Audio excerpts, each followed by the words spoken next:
മറ്റ് മെസ്സേജുകളിലേക്ക് എത്താം. അതിനു മുമ്പ് ടി വി പ്രസാദ് നമുക്കൊപ്പം ചേരുന്നുണ്ട് തിരുവനന്തപുരത്ത് നിന്നും. Good morning T V Prasad.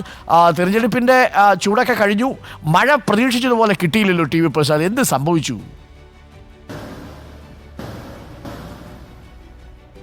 Good morning Arun. ചൂട് തണുത്ത് വരുന്നേ ഉള്ളൂ. ഇപ്പോൾ പ്രതികരണങ്ങളൊക്കെ ആണല്ലോ, പ്രതികരണങ്ങൾ, നടപടികൾ അതിലേക്കൊക്കെ വരികയാണല്ലോ. കഴിഞ്ഞ കുറച്ച് ദിവസമായിട്ട് മഴ കുറഞ്ഞു അരുണേ. അരുൺ പറഞ്ഞത് ശരിയാണ്. ഇല്ലെങ്കിൽ ഒരാഴ്ച മുമ്പൊക്കെ ആണെങ്കിൽ ഈ സമയത്ത് നമുക്ക് കുട ചൂടാതെ നിൽക്കാൻ പറ്റുമായിരുന്നില്ല. പക്ഷേ ഇന്ന് പുലർച്ചെ ചെറിയൊരു മഴ തിരുവനന്തപുരം നഗരത്തിൽ ഉണ്ടായിരുന്നു. ഇനിയിപ്പോൾ തെക്കൻ ജില്ലകളിലേക്കാണ് വെച്ച് പിടിച്ചിരിക്കുന്നത്, വടക്കൻ ജില്ലകളിലേക്കാണ് വെച്ച് പിടിച്ചിരിക്കുന്നത്. ശനിയാഴ്ച വരെ ശക്തമായ മഴ തുടരും എന്നാണ് പറഞ്ഞിരിക്കുന്നത് അരുൺ. വടക്കൻ ജില്ലകളിൽ യെല്ലോ അലേർട്ടുമുണ്ട്. ശക്തമായ ഇടിമിന്നലിനും ഒക്കെ സാധ്യതയാണ് കേന്ദ്ര കാലാവസ്ഥാ ഗവേഷണ കേന്ദ്രം പറഞ്ഞത്. ഏതായാലും തെരഞ്ഞെടുപ്പിൻ്റെ ചൂട് കുറഞ്ഞു, മഴയുടെ ശക്തി കൂടുമെന്ന് നമുക്കിനി പ്രതീക്ഷിക്കാം. ഓക്കെ ടി വി പ്രസാദ്, നൃത്തക്കുട്ടി നക്ഷത്രക്കുട്ടി സ്കൂളിൽ പോയ രണ്ടുപേരും രണ്ടുപേരും ഉഷാറായിട്ട് സ്കൂളിൽ പോയി, ഉഷാറായിട്ട് പോയി. ഓക്കെ, അപ്പോൾ പ്രിയപ്പെട്ട പ്രേക്ഷകരെ, നിങ്ങളുടെ കുട്ടികളൊക്കെ സ്കൂളിൽ പോകാനുള്ള തയ്യാറെടുപ്പിലാണെന്ന് എനിക്കറിയാം. ഇപ്പോൾ സമയം ഒരിക്കൽ കൂടി ഞാൻ നിങ്ങളെ ഓർമ്മിപ്പിക്കുന്നു. 7 മണി കഴിഞ്ഞ് 45 മിനിറ്റ് സ്കൂൾ വാൻ വന്നിട്ടുണ്ടാവും. ഇല്ലെങ്കിൽ സ്കൂൾ വാൻ ഉടനെ വരും. കുട്ടികളെയൊക്കെ എഴുന്നേൽപ്പിച്ചോളൂ.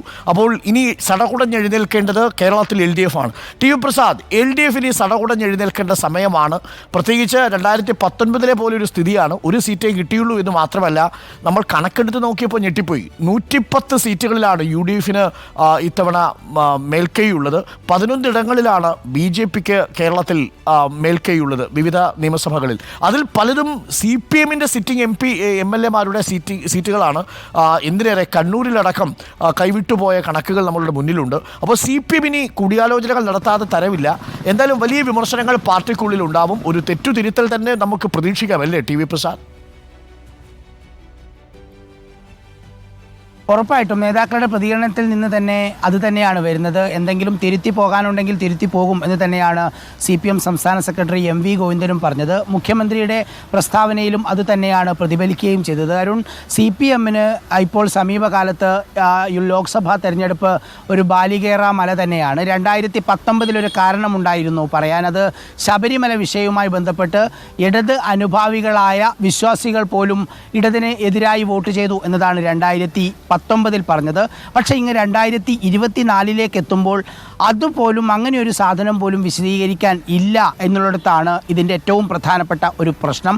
അതായത് അടിസ്ഥാന വർഗം പുറകോട്ട് പോകുന്നു എന്നൊരു ചർച്ച വ്യാപകമായി സാമൂഹിക മാധ്യമങ്ങളിൽ ഉൾപ്പെടെ CPM ഹാൻഡിലുകളിൽ നിന്ന്, ഇടത് ഹാൻഡിലുകളിൽ നിന്ന് വരുന്നത് നമ്മളെല്ലാവരും ശ്രദ്ധിച്ചിട്ടുണ്ട്. അതായത് ഇപ്പോഴുള്ള ഒരു രീതി എന്നുള്ളത് CPM-ൻ്റെയോ ഇടതിൻ്റെയോ രീതിയല്ല എന്ന വിമർശനമാണ് വ്യാപകമായി ഉയർത്തുന്നത്.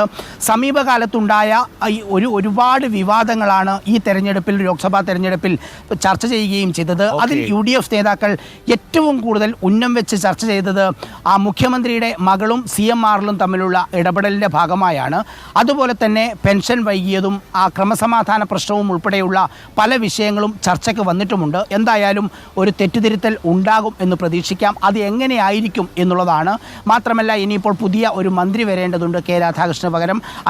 അതാരായിരിക്കും എന്ന ചർച്ചയും സജീവമാകുന്നു. ചുരുക്കത്തിൽ ഈ തെരഞ്ഞെടുപ്പിന് ശേഷം ഒരു സ്ട്രാറ്റജി മാറ്റി പിടിച്ചില്ല എങ്കിൽ അരുൺ നേരത്തെ പറഞ്ഞതുപോലെ 100-ലേറെ സീറ്റുകൾ കയ്യിലുള്ള UDF-ന് അടുത്ത നിയമസഭാ തെരഞ്ഞെടുപ്പിലേക്ക് കയറി വരാൻ അതൊരു പാലമാകും എന്ന കാര്യത്തിൽ ഒരു തർക്കവുമില്ല. അങ്ങനെയെങ്കിൽ വരുന്ന 2 വർഷം LDF-നെ സംബന്ധിച്ച്, പ്രത്യേകിച്ച് CPM-നെ സംബന്ധിച്ച് നിർണായകമായ 2 വർഷങ്ങൾ തന്നെയാണ് പഞ്ചായത്ത് തെരഞ്ഞെടുപ്പും വരാനിരിക്കുന്ന നിയമസഭാ തെരഞ്ഞെടുപ്പ്. ടി വി പ്രസാദ്, ഏറെ കൗതുകകരമായ കാര്യം LDF-ലെ രാജ്യസഭാ സീറ്റിന് ആർക്ക് പോകുമെന്നുള്ളതാണ്. പ്രത്യേകിച്ച് കേരള കോൺഗ്രസ് മാണി വിഭാഗത്തിന് കഴിഞ്ഞ 15 വർഷമായി പാർലമെൻറ്റിൽ, ലോക്സഭയിലും രാജ്യസഭയിലും പ്രാതിനിധ്യമുണ്ടായിരുന്നു. ഇപ്പോൾ രാജ്യസഭയിലെ പ്രാതിനിധ്യം തീരുന്നു. ലോക്സഭയിൽ ചാഴികാടൻ പരാജയപ്പെട്ടതോടുകൂടി ആ കനലും അണഞ്ഞു.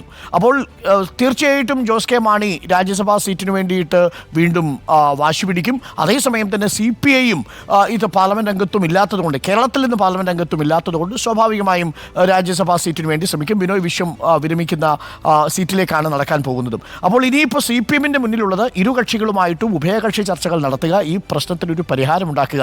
എന്തെങ്കിലും ഫോർമുല ഉരുത്തിരിഞ്ഞു വരുന്നുണ്ടോ ടി വി പ്രസാദ്?